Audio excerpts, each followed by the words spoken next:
Arrest করা হলো, আপনি কি এইভাবে যুক্ত ছিলেন? আপনি না। হ্যাঁ না, তাহলে আপনাকে অ্যারেস্ট করলো কেন? সব সর্দার এখানে বর্ধমানের আছে তো, অনেকে গাড়িতে ছিল, তো ওনারা নানি নানি বলে আমাকে, হ্যাঁ, তো বলে আমার নানি হয়, এই কথা এই জন্য ভাইয়া বলে দিয়েছে, এই জন্য আমাকে সন্দেহ। আমার আইডি কার্ড ফার্ড সব আছে, আমি দেখালাম যে আমার স্বামী হাজব্যান্ড আর পেপে চাকরি, আমি দীঘা ঘুরতে এসেছি, আমার ব্যাগে কিছু নেই। কোনোভাবে যুক্ত ছিলেন বলে তার পুলিশ অ্যারেস্ট করলো? হ্যাঁ, মানে ওই যে বলছে বর্ধমানের এদের বাড়ি, আমার বাড়ি বর্ধমানে। কোথায় গেছিলেন আপনি? আমি দীঘা এসেছিলাম ঘুরতে। একা? একা? হ্যাঁ।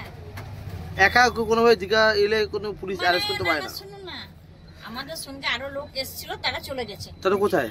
তারা চলে গেছে। আপনি কি উড়িষ্যা থেকে গাঁজা নিয়ে ফিরছিলেন? না না, আমি কেন উড়িষ্যা থেকে গাঁজা নিয়ে ফিরবো? আমি তো দীঘা থেকে বাস ধরলাম দৌড়ে, টিকিটও কাটিনি আমি জানি গাড়িতে টিকিট কেটে। পুলিশ বিনা দোষে অ্যারেস্ট করছে আপনাদেরকে? হ্যাঁ, আমাকে দোষে বলবো না, আমরা ওনাদের টিকিটে বসেছি, আমাদের দোষ আছে এটা।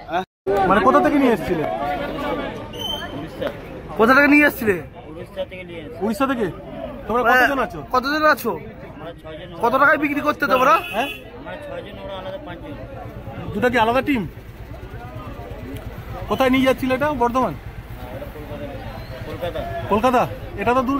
স্যার, সরকারি বাসে এত পরিমাণ গাঁজা উদ্ধার হলো, কি বলবেন এই বিষয়ে? আমরা স্পেসিফিক ইনফরমেশনের বেসিসে আমরা কিছুক্ষণ আগে খবর পাই, খবর পেয়ে আমরা এই গাড়িটাকে চেস করে আমরা এখানে খড়গপুর বাইপাসের কাছে গাড়িটাকে রিটার্ন করি।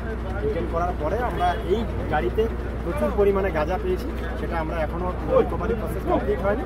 কমপ্লিট হওয়ার পরে আমরা জানতে পারবো পরিমাণটা কত আছে। বলছি স্যার, আমরা অলরেডি বলছি স্যার, আমাদের প্রশ্ন, সরকারি বাস এত পরিমাণ গাঁজা উদ্ধার, যেটা উদ্ধার করলো কন্ট্রাক্টর বল চালক, কোনোভাবে কোনো দায়ী থাকতে পারে? কোনোভাবে যুক্ত? এখানে কন্ট্রাক্টর বা চালকের কি রোল আছে এটা আমরা ডিটেলস ইনভেস্টিগেশন করব, ওদের কি রোল আছে আমরা খতিয়ে দেখবো, তারপরে